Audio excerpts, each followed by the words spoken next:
Question कह रहा है find the maximum area of an isosceles triangle inscribed in the ellipse with its vertex at one end of major axis। ठीक है बच्चों, तो सबसे पहला काम हम लोग एक काम करें, यहाँ पे एलिप्स बनाएं। ठीक है, जब हमको कुछ नहीं पता होता है तो हम लोग बेटा स्टैंडर्ड एलिप्स यूज करते हैं। स्टैंडर्ड एलिप्स क्या होता है? ए इज ग्रेटर देन बी। ठीक है, तो अब हमने स्टैंडर्ड एलिप्स बना दिया। ओके, ध्यान देना।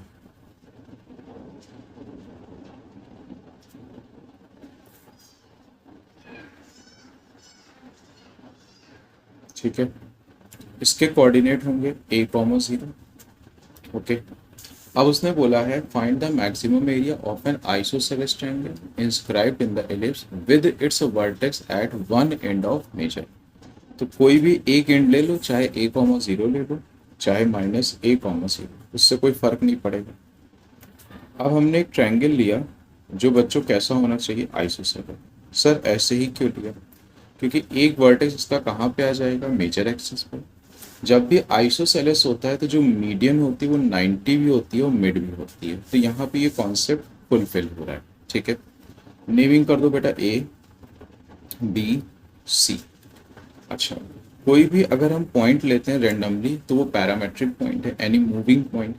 तो इसके पैरामेट्रिक होते हैं a cos theta comma b sine theta. अब ये फर्स्ट क्वाड्रेंट पे है तो इस तरह से, अगर ये फोर्थ क्वाड्रेंट पे है तो ए कॉस थीटा माइनस का क्या होगा? B sine theta. ठीक है, इस पॉइंट को डी नाम दे दो। ठीक है, हो सकता है कोई यूज हो जाए। तो बेटा देखो, ओ से डी तक की डिस्टेंस कितनी होगी? ए कॉस थीटा। ओ से ए तक की डिस्टेंस तुम्हारी है ए। तो जब हम ए में इसको माइनस करेंगे तो डी ए आ जाएगा। क्या आ जाएगा? D A. तो डी ए स्टूडेंट कितना आएगा? ए माइनस ए कॉस थीटा। ओके, अब जरा चेक करो, ए डी फाइंड करना था, हो चुका है। ए डी या डी ए ये बात एक ही है। अब दूसरा बच्चों फाइंड करना है बी सी। तो देखो अब इसको समझते हैं। इस पे डिस्टेंस फॉर्मूला लगा दो, तो x1 y1 x2 y2। तो बेटा यहाँ पर x2 माइनस x1 करो तो ये कैंसिल होगा, y2 माइनस y1 तो माइनस का 2b साइन थीटा का होल स्क्वायर होगा। जब हम इसे अंडर रूट से बाहर निकालेंगे तो कितना आ जाएगा? 2b sine theta. अगर ये बात नहीं समझ में आ रही है तो हम रफ में इसको समझाते हैं। देखो, BC के लेंथ के लिए डिस्टेंस फॉर्मूला लगाओगे तो कैसे लगेगा बोलो? a cos theta minus a cos theta plus फिर क्या होगा बच्चों? Minus b sine theta minus b sign theta का होल स्क्वायर। तो ये तो हमारा कॉस वाला टर्म 0 हो गया, तो माइनस का 2b साइन थीटा का होल स्क्वायर। अब इसे सॉल्व करो तो 4b square sine square theta, root के बाहर कर लो तो 2b कितना आ जाएगा? Sine theta. अब समझ में आ गया होगा। अच्छा, अब हमको वर्क करना है एरिया ऑफ ट्रायंगल के लिए। तो area of triangle basic way में क्या होगा? हाफ बेस, बेस बच्चों क्या है? BC into height. हाइट क्या है? AD या DA कुछ भी लिख लो, मीनिंग सेम है। BC की लेंथ कितनी आई है? 2b sine theta. DA आया है a minus a cos theta. 2 से 2 कैंसिल, a कॉमन, तो यहाँ जाएगा साइन ब्रैकेट में 1 माइनस कॉस। ठीक है, अब हमने अंदर साइन से मल्टीप्लाई करा तो हो जाएगा sine theta into cos theta. ये इसलिए कर रहे हैं थोड़ा सा रिड्यूस फॉर्म आ जाए, और इसको हमने a मान लिया। ठीक है बच्चों, क्या मान चुके हैं? a। अब देखो, अब हम इसमें 2 से मल्टीप्लाई 2 से डिवाइड वाला प्रोसेस कर लें। ठीक है, तो ये किसका फॉर्मूला हो जाएगा? साइन 2 थीटा का। तो ए बी ब्रैकेट में साइन थीटा 1/2 साइन 2 थीटा। ठीक है, अब बच्चों हम इसे अगले पेज पे क्या करने जा रहे हैं, डिफरेंशिएट। ठीक है, तो ध्यान से देखिएगा, d a upon d theta, a b constant होगा, साइन थीटा का derivative cos theta, sine two theta का कॉस टू थीटा, फिर से टू। ठीक है, तो d a upon d theta, तो यहाँ आ जाएगा a b cos theta and cos two theta.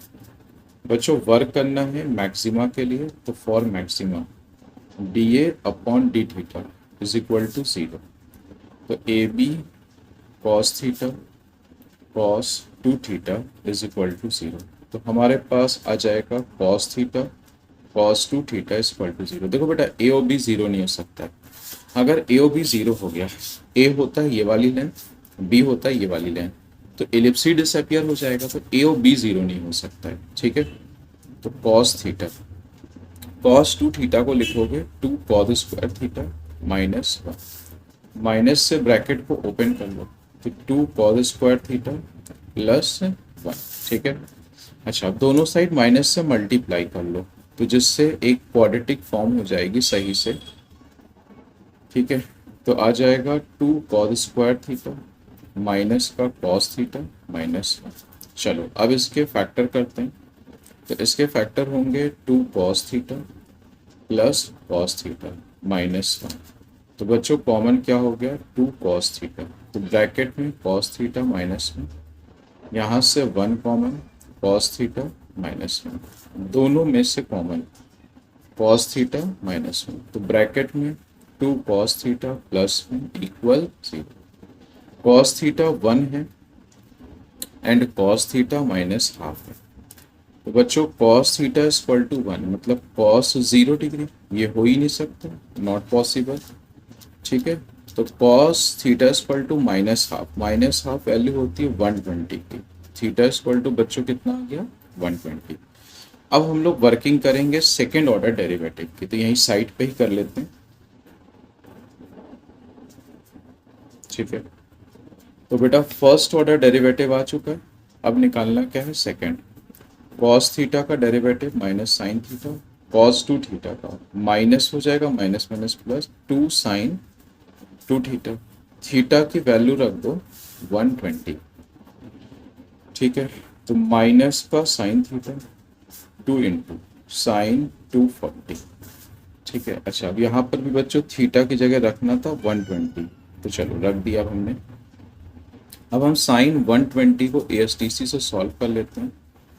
180 minus 60 lies in second quadrant, तो साइन 60 वैल्यू कितनी होगी √3/2, sine 240 180 plus 60 third quadrant, sine 60 की वैल्यू √3/2। अब सेकेंड ऑर्डर डेरिवेटिव में वैल्यू को रखो बच्चों, तो ये हो जाएगा √3/2 प्लस 2 इंटू माइनस √3/2, तो 2 से 2 cancel out after solving negative, negative का मतलब क्या है वी गेट मैक्सिमम। अब बच्चों हमको मैक्सिमम एरिया भी तो चाहिए, चलो उसको कॉपी कर लेते हैं ए वाली इक्वेशन को। तो ए आया था ए बी ब्रैकेट में sine theta half sine 2 theta. तो मैक्सिमम वैल्यू कब बनेगी, जब हम थीटा की जगह बच्चों क्या रखेंगे 120। तो चलो थोड़ा सा स्पेस कम है, छोटा छोटा लिख देते हैं 240। ठीक है, और वैल्यू आई थी साइन 120 की √3/2, ऊपर देखो लिखी हुई है। साइन 240 की कितनी आई थी बच्चों, माइनस का √3/2, तो रखोगे √3/4। ठीक है, अब इसको एलसीएम ले लो, 4 एलसीएम इधर 2, तो आ जाएगा 3 √3/4। AB स्क्वायर यूनिट लिख लेना बच्चों। ठीक है,